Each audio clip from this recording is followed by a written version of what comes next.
Aku Agus. Aku tinggal di Laswi, Bandung. Malam ini aku akan menceritakan pengalamanku ketika bertemu dengan hantu.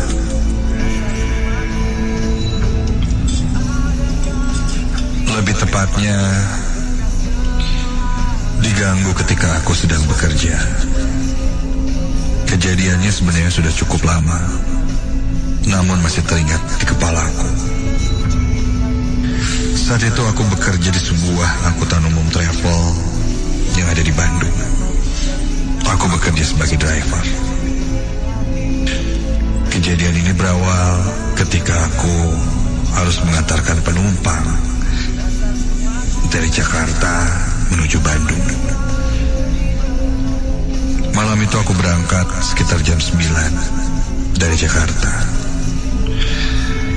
Karena penumpang sedang sepi, aku hanya membawa 2 orang penumpang saja.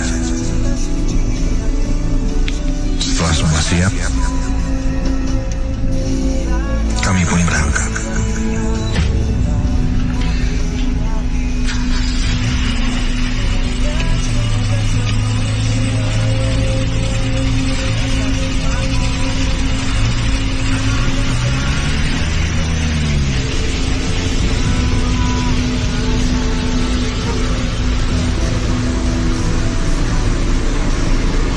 Perjalanan sesekali aku coba mengajak ngobrol 2 penumpang di belakangku untuk memecah suasana yang hening sekali di dalam mobil.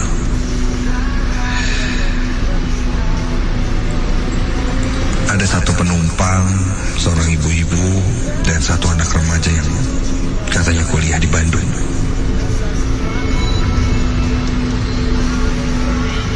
Namun basa-basi itu tidak berlangsung lama, karena aku tidak mau juga mengganggu mereka yang mungkin ingin istirahat.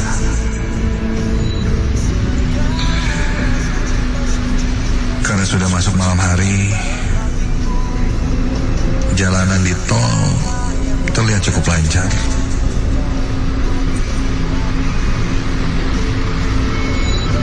Singkat cerita, aku sampai di checkpoint kilometer 59 tol Cikampek arah Bandung.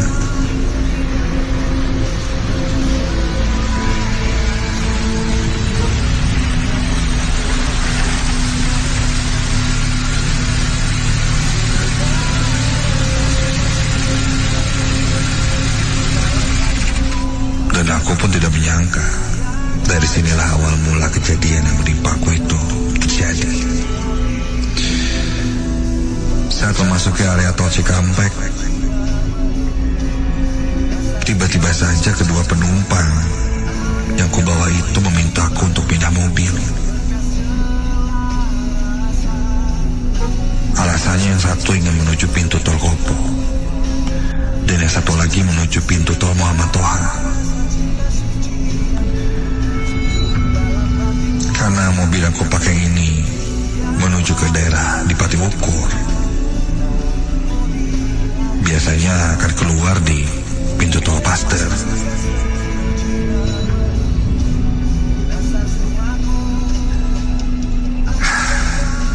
Mereka pun turun dan berganti mobil ke salah satu mobil temanku yang kebetulan malam itu ada di checkpoint dan menuju ke arah mereka masing-masing. Dan kini tinggal aku sendiri di mobil. Dan ketika kulihat jam sudah menunjukkan jam setengah 11 malam. Setelah memindahkan penumpang, aku pun lanjut melajukan mobilku.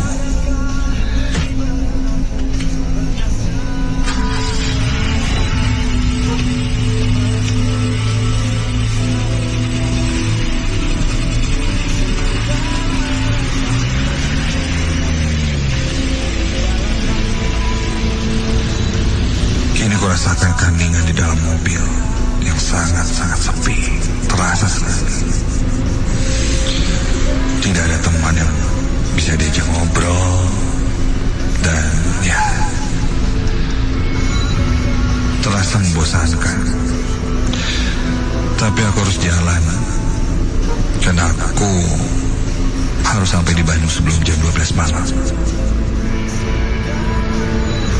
Selagi sedang tidak membawa penumpang, ku tambahkan kecepatan mobilku untuk segera sampai. Tol pun terlihat sepi. Jadi akan aman, pikirku. Sesekali kulihat kaca spion untuk melihat kendaraan di belakangku. Sampai ketika masuk tol, mungkin sekitar kilometer 80-an lebih.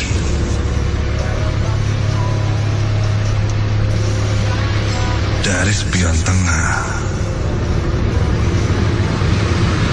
aku seperti melihat sesuatu.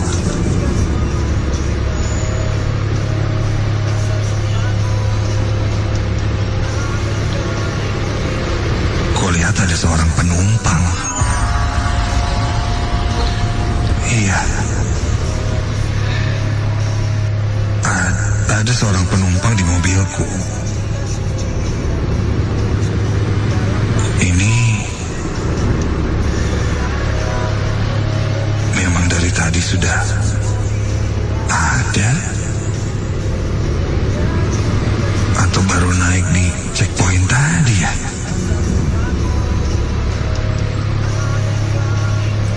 Tapi aku tidak sadar. Aku ingat-ingat dengan jelas. Aku sangat yakin aku tidak membawa penumpang lain. Dari Jakarta hanya membawa 2 penumpang, dan aku ingat sangat jelas. Dan mereka pun turun di checkpoint tadi.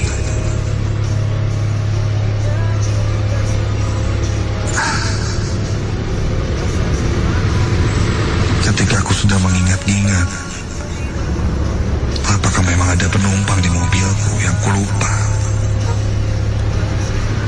Dan ketika aku tengok lagi ke arah spion, loh,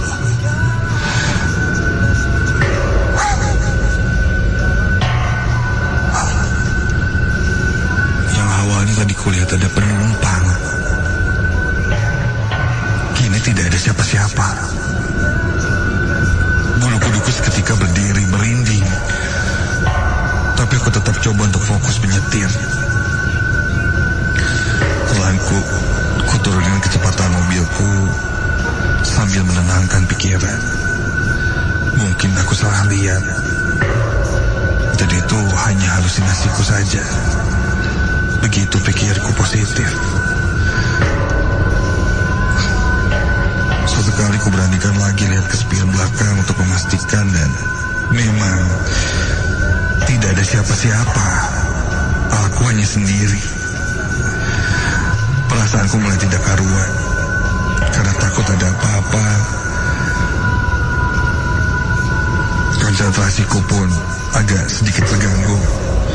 Aku menepikan mobilku untuk beristirahat sejenak.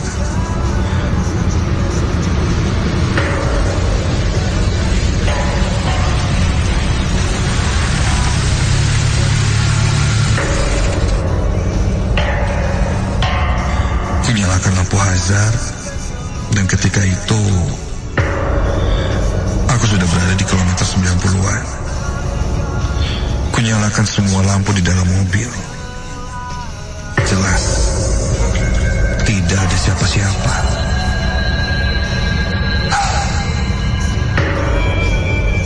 Kulihat saat itu sudah jam 11 malam lebih. Aku masih berada di tengah jalan tol menuju Bandung. Aku coba atur nafasku, menenangkan diri. Dan setelah semuanya siap, aku akan lanjut perjalanan. Kupejamkan mataku sejenak.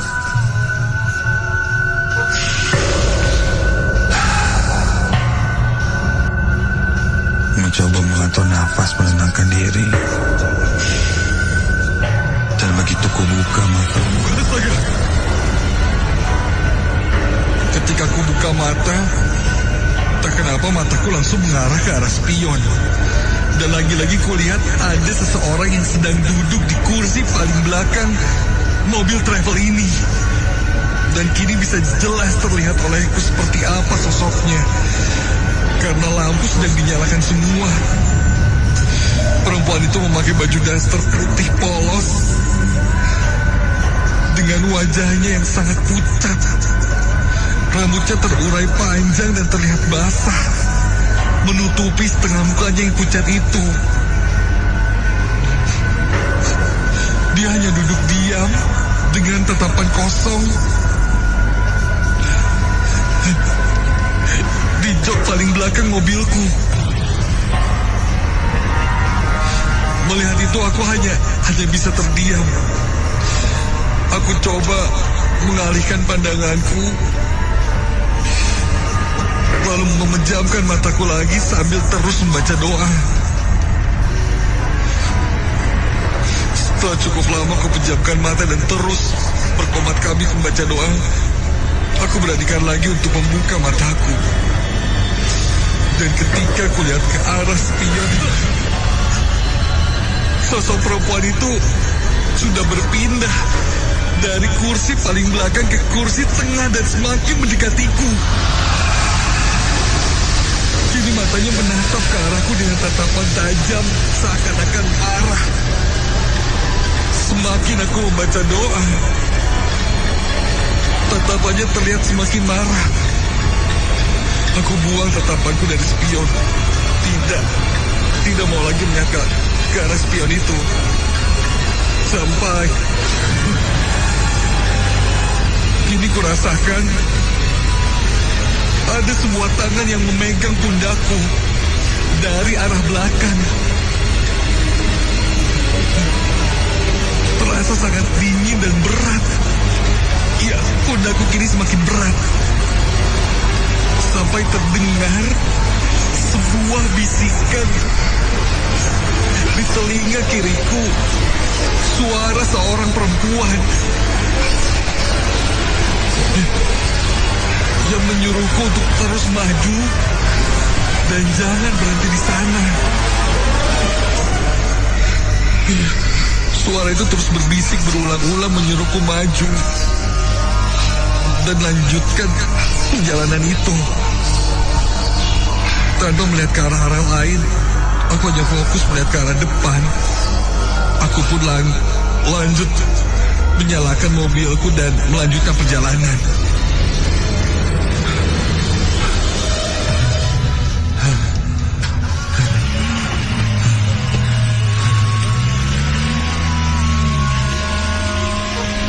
Aku masih merasakan sosok perempuan itu masih duduk di jok tengah mobilku. Sampai setelah melewati jembatan, entah kenapa suasananya berubah. Bulu kuduku yang sejak dari awal melihat sosok itu merinding, kini perlahan mereda. Mungkin sosok itu sudah pergi, namun aku tidak mau memastikannya dengan melihat lagi ke arah spion belakang. Aku hanya fokus menyetir untuk segera sampai ke Bandung. Singkat cerita, 1:30 pagi aku sampai di kantor. Beberapa temanku yang masih ada di kantor bertanya kenapa terlambat. Biasanya tidak pernah terlambat. Aku pun ceritakan apa yang kualami selama perjalanan tadi. Ya mungkin apa yang kulihat tadi sebenarnya tidak bermaksud untuk menggangguku. Mungkin dia hanya ingin menumpang saja. Tapi untuk orang sepertiku yang bukan dalam kategori orang yang indigo, bisa berkomunikasi dengan mereka, hal itu menjadi hal yang menakutkan untukku. Semenjak kejadian itu aku tidak berani untuk menyetir tengah malam.